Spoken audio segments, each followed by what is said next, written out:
So karon guys, di man ta kalakaw no, di man ta balay. Umatay lang video mahimo. So karon na lang may video ang himuon guys no. Anang mag-flex sa jersey collection. So bali na tayo 12 ka buok additional sa 2025 jersey collection.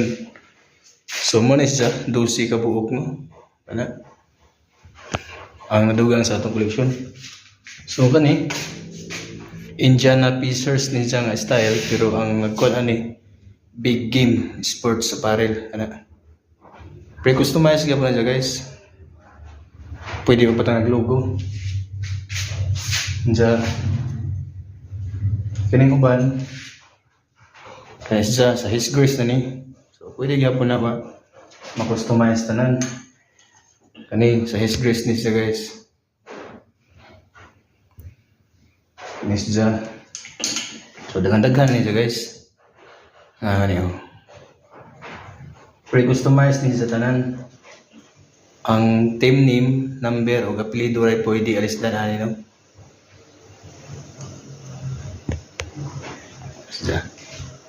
So diri guys, voice over tong gamito no mo ni siya gitawag og navy blue nga hot mixers nga style.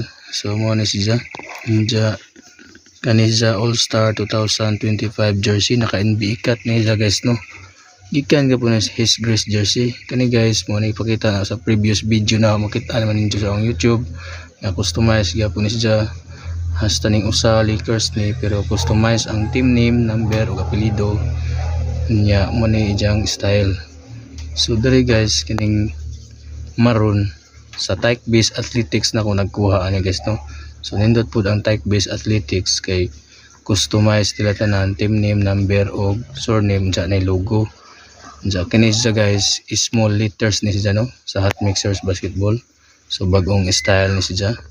Naka regular cut ni guys kay medyo mahal ang NBA cut ani kay 500. Sa kini guys kay naman tay small letters karon big letters na pud ni. So Tyke Base gyapon ni Athletics no. So mo nindot sa Tyke Base kay bisang unsang design ay logo nimo para ana logo na sa akong YouTube channel.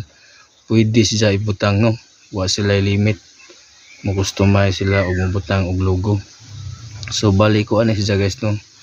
12 ni siya ka buok jersey nga nadugang sa atong kuan jersey collection. So mo siya guys atong logo sa Hot Mixers Basketball na sa Indiana Pacers ni siya nga city edition. Diya mo na ni kadaghan ang atong dugang ro no. So daghan ni siya. Bali 12 ni siya ka buok. So dinhira pud ko to guys. Ug daghang salamat sa pagtan-aw sa akong video.